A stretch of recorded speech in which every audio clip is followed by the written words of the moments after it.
part of the persons of interest, or some of the persons of interest, including Mr. Esau, were to provide them with explanations, were to provide them with documentation, this may affect the report, isn't it so? It is so.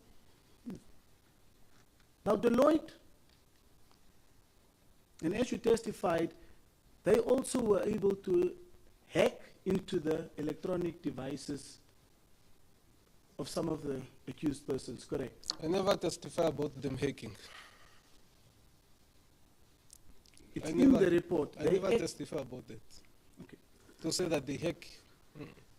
In the report, they reference that they used certain tools and equipment to hack into the electronic devices of some of the accused persons.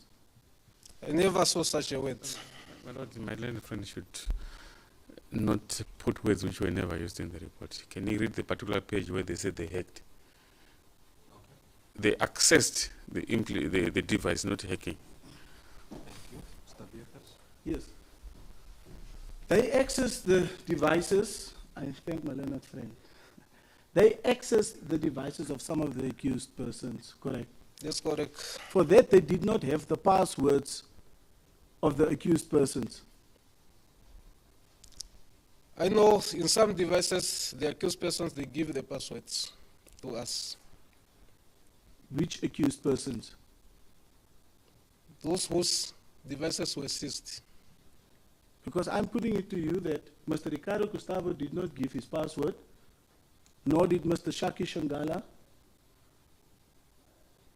nor did Mr. James Articulipi. Is my learned friend proving that he got instructions from those particular accused persons? Because he has been on record for first applicant and Mr. Thompson Articulipi. That's what, as far as I know. Your Lordship, Your Lordship, those are my instructions from my client. And since this is a bail application, hearsay evidence is permitted Okay, so the information you got it from your from my client. client. Yes. Okay, that's fine.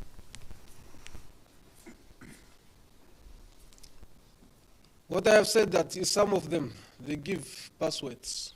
When we pass those passwords to Deloitte and when we hand over the devices. Did Mr. Shaki Shangala provide his password? He did not, he refused. He refused. Yes. Did Mr. James Articulipi provide his password? I cannot recall because he was having more than one device. And some of the emails that you referred to was retrieved from Mr. Shaki Shangala's device, correct? That's correct. And that included a text message as well as email correspondence. That's correct. And the ACC, no, Deloitte had a warrant to access those emails. I don't know whether they were supposed to get a warrant. I am But asked, since there was no warrant for them to access it.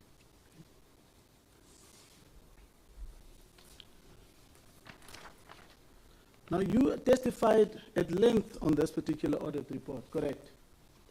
I have.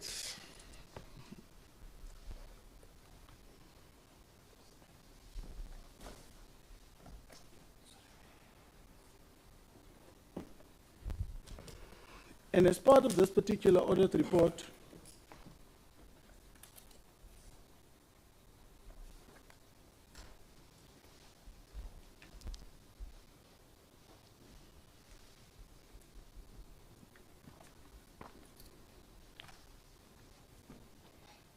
concerns, the report also refers to the particular That's correct. Deloitte.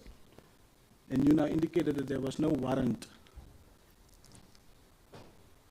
to access his private emails, correct? Although there was no any warrant, unless the devices, they don't need any such warrant. To access a person's private emails, they don't need a search warrant? ACC doesn't need one? They do, Mr. Kayangela.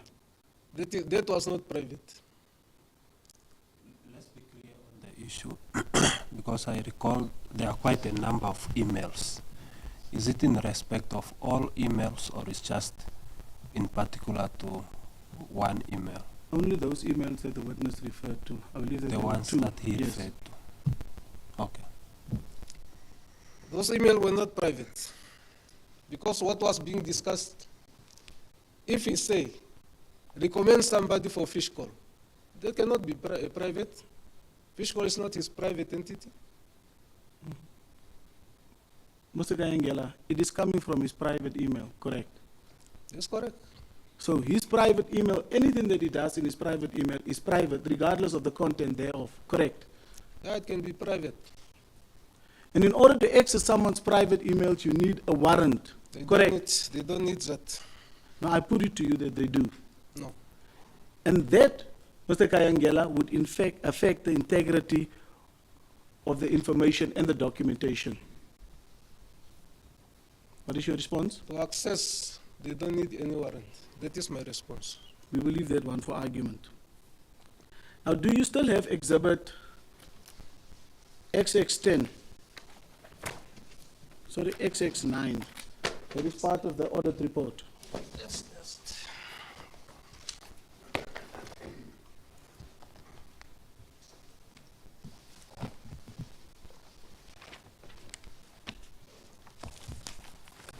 If you can perhaps give me the page number.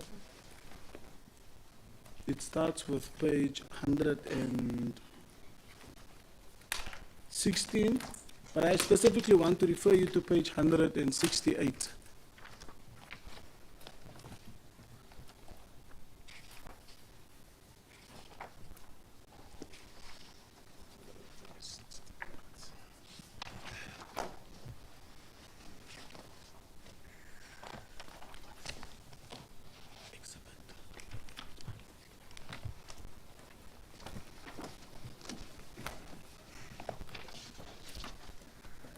Yes, I'm on that page.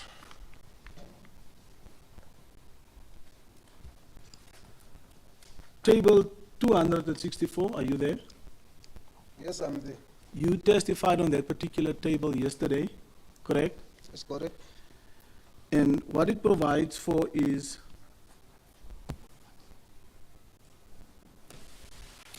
the summary of identified transactions to persons or parties of interest linked to payments relevant to the subject matter under investigation, categorized per person of interest.